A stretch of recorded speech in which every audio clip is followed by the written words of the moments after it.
Lord. ದೇವರ ಕೃಪೆಯುಳ್ಳ ನಾಮಕ್ಕೆ ಸ್ತೋತ್ರವಾಗಲಿ. ಮತ್ತೊಂದು ಆವರ್ತಿ ನಿಮ್ಮ ಜೊತೆಯಲ್ಲಿ ಭೇಟಿಯಾಗುವಂಥ ಒಂದು ಸೌಭಾಗ್ಯ ದೇವರು ಕೊಟ್ಟಿದ್ದಾರೆ. ದೇವರಿಗೆ ಸ್ತೋತ್ರ. ಕೀರ್ತನೆ 91ನೇ ಅಧ್ಯಾಯದ 11ನೇ ವಚನದಲ್ಲಿ ಹೀಗೆ ಬರೆಯಲ್ಪಟ್ಟಿದೆ, ನೀನು ಹೋಗುವಲ್ಲೆಲ್ಲ ನಿನ್ನನ್ನು ಕಾಯುವುದಕ್ಕಾಗಿ ತನ್ನ ದೂತರಿಗೆ ಅಪ್ಪಣೆ ಕೊಡುವನು ಎಂಬುದಾಗಿ.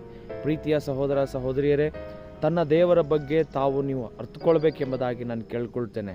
ಯಾಕಂದರೆ ಇವತ್ತಿನ ದಿನಮಾನದಲ್ಲಿ ಭಯ, ಭೀತಿ, ಅಂಜಿಕೆ, ಹೆದರಿಕೆ, ಹೋಗುವಾಗ ಬರುವಾಗ ಏನಾಗ್ತದೆ ಎಂಬುದಾಗಿ ಅನೇಕರು ಭಯದಿಂದಿದ್ದಾರೆ. ಆದರೆ ಬೈಬಲಲ್ಲಿ ಹೇಳ್ತದೆ, ನೀನು ಹೋಗುವಲ್ಲೆಲ್ಲ ನಿನ್ನನ್ನು ಕಾಯುವುದಕ್ಕೆ ದೇವರು ತನ್ನ ದೂತರಿಗೆ ಅಪ್ಪಣೆ ಕೊಡುವನು ಎಂಬುದಾಗಿ.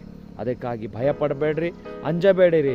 ನೀವೆಲ್ಲೇ ಹೋದರೂ ನಿಮ್ಮ ಜೊತೆಯಲ್ಲಿ ದೇವರು ತನ್ನ ದೂತರಿಗೆ ಕಳಿಸಿಕೊಡ್ತಾರೆ. ಅಂಗಾಲಿಗೆ ಮುಳ್ಳು ಚುಚ್ಚದಂತೆ ನಾನು ನಿನ್ನನ್ನು ತನ್ನ ಕೈಯಲ್ಲಿ ಎತ್ತಿಕೊಂಡು ನಡೆಸ್ತೇನೆ ಎಂಬುದಾಗಿ ದೇವರು ಹೇಳ್ತಾರೆ.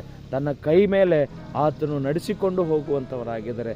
ತಂದೆಯು ತನ್ನ ಮಗುವನ್ನು ಭುಜದ ಮೇಲೆ ಹೊತ್ತುಕೊಂಡು ಸಾಕುವಂತೆ ನಾನು ನಿನ್ನನ್ನು ಸಾಗುತ್ತೇನೆ ಎಂಬುದಾಗಿ ದೇವರು ಹೇಳಿದ್ದಾರೆ.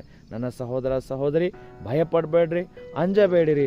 ಹೋಗುವಲ್ಲೆಲ್ಲ ನಿನ್ನನ್ನು ಕಾಯುವುದಕ್ಕೆ ದೇವರು ತನ್ನ ದೂತರಿಗೆ ಅಪ್ಪಣೆ ಕೊಡ್ತಾನೆ. ಈ ದಿನದಿಂದ ಕರ್ತನ ದೂತರು ನಿಮ್ಮನ್ನು ಕಾಯುವುದಕ್ಕೆ ಸದಾಕಾಲ ಜೊತೆಯಲ್ಲಿರ್ತಾರೆ.